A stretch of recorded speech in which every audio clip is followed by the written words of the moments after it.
welcome to our women's basketball recap show. I'm Sam Ficarro. I'm joined by Jordan Kaye, Leah Soto, and Gigi Micketti.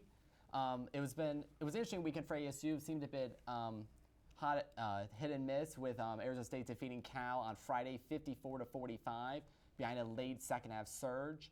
And then they lost to Stanford by 10 in a game the Cardinal dominated from start to finish. ASU didn't get much help with the seniors of Bruner and Dornstadter. So we'll start with the positive with ASU's win over Cal. So Gigi, what were some of the positives you thought came from the game? Robbie Ryan just came out there and she played to win. She really was like the motivator for the team. And then her and Sophie Bruner, they just both worked together and they both finished out with 14 points for the night. And just really brought up the tempo in the second half to pull off the win. Yeah, like I thought that the defense has been, it's ASU's strong suit, but their offense has really struggled a little bit. I feel like Dornstadter struggled in the first half, as has been the case a little bit. In fact, when she turned it on when he lost to Stanford in December, she's really went on a huge stretch. But then in Bayer, she struggled a little bit. But the Robbie Ryan, that was a big revelation, I thought, in the first half.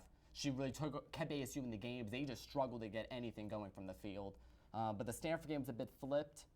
They couldn't get anything going on offense. No, they could not. Jordan, what do you think? Yeah, it was a rough performance for ASU. As you mentioned, Stanford led from tip all the way to the finish. And I think the real main thing was the freshman guards and sophomore in Sabrina Haynes just could not get anything going. They were 0 for 21 from the field. And when you shoot like that, you're not going to beat the number 10 team in the country. And also, it was their second time this year that they lost the rebounding margin. Sophie Bruner put in good work with 9 rebounds, but other than that, ASU had no help on the boards, and ultimately, Stanford just was too much for them.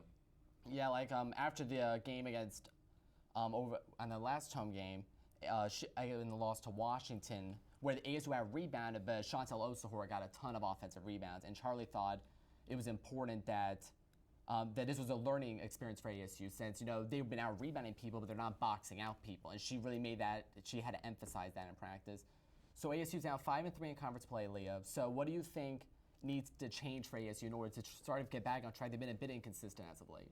Well, I definitely think that ASU's always been a good defense team, and so I think that they just really need to make sure that their offense stays consistent. It's really hard to get ahead when you're not scoring any points. It's pretty much impossible to win if you're not outscoring your opponents. So they really need to make sure that everybody is consistently scoring and doing well. I know that at the Stanford game, nobody scored very well who was expected to score. Riley Richardson has been a big part, and she's the 3rd highest scoring member on the team, but she didn't score anything. So everybody needs to make sure that they're putting in the points that they need to be putting in. Yeah, I think that's a good point. ASU is definitely not a team built to come back to score. They rely so heavily on their defense, and they try to have to limit teams, and they gotta hope their defense helps create offense. And I don't feel like we've been seeing that enough from ASU. How much you guys think the injury to Kelsey Moose has been? We talked about preseason, and before we were like, wow, ASU has incredible depth. It's been the best depth ASU's had in a while. We've seen injuries, transfers affect this depth on his team. They're only going to 8-player rotations now, and they're putting a lot of pressure on the freshmen. So Jordan, what do you think the impact of Moose's injury has been? Well, Moose she never let anyone get inside on her. You see against the Washington and Washington State game, players were just going right onto the arc and just money every time. They would drive inside, hit a nice 15-footer from the free throw line. Moose would not allow that. On the offensive end, however, it's not a huge loss. She did spread the floor by just sitting out on the wing, but other than that, it's the defensive presence that ASU is going to miss. What do you guys think about the Moose injury? Well, I'm going to touch on the defense aspect because that is a huge part for any kind of team. You have to have a great defense to be able to secure games and stuff like that. And Coach Charlie Turner-Thorne even said against Washington, they missed Moose's presence out there. She was an enforcer. She built up the team, and she really held that defense solid to win those games. Well, Leah, we've also seen with Moose's injury that we have seen the improvement of the freshman guards. They've done really well. I think they've sort of exceeded expectations, even though the expectations were really high to begin the season with the highest rated recruiting class ever to come to ASU. So who has really surprised you, if any, of the freshman guards? Definitely, Robbie Ryan has impressed me.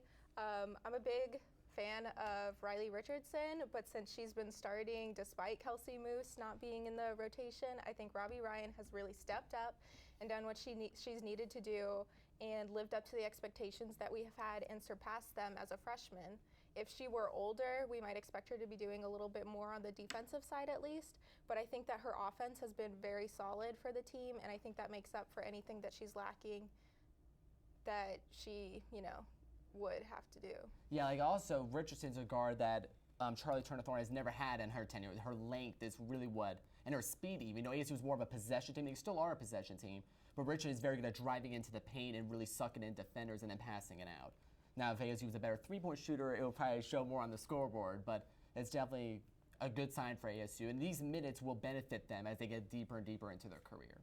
All right, so ASU, after they're now 5-3 in Pac-12 play, they're sitting 5th in the conference. The top 4 teams get a bye into the tournament. We've seen with this incredible depth in the conference, a top 4 seed is crucial, especially when it comes to the fatigue factor of having to play 4 straight days, potentially if you go all the way to the final. So ASU now will head to the LA school. They have a big game against UCLA Friday night and then USC. So what do you guys expect from ASU against those two teams? It's going to be tough because ASU has really got to get more production from their guard play, and I ultimately do not think they're going to come out on top against UCLA. But USC is a much weaker team, and I do believe that ASU will control the boards and be able to put that game away. Yeah, and then so this is ASU's had this. They're still in the middle of their gauntlet schedule. Having to face Washington, Cal, Stanford, UCLA, USC, which should be a game they should win on paper. And then you have Oregon State at home, so they're facing all the top teams in a row. And especially, it's unprecedented for them to have to play back-to-back road trips as well. So do you think fatigue will be a factor for ASU as they get deeper, as they continue to progress in Pac-12 play? Because that was a real concern last season. ASU, Charlie Turner thought they got fatigued as the season progressed. I personally don't think so. I think that this is a team that has a very deep rotation, even if they are missing one of their starters. And I think that if Charlie Turner-Thorne uses that to her advantage, I think they could totally avoid the whole fatigue problem. I think fatigue could be a potential issue because you saw it against Washington right when they hit that fourth quarter especially. You just saw them fall off. Riley Richardson with the injury and just tumbling down from that. I think they're really going to have to push to be able to come off with some wins. Yeah, it should be interesting because I think the ASU split the UCLA schools last year. They lost in LA and then they won here in Tempe. And so that game will be big because UCLA is currently sitting in 4th with 2 losses. And then they have 3 teams above them with 1 loss. So if ASU could beat UCLA, they should be able to beat USC. Oregon State will be a hard one, but after that, it gets a little bit better. So from me, Sam Ficarro, Jordan Kaye, Leah Soto, and Gigi Micketti, that has been our women's basketball roundtable discussion. Thanks for watching.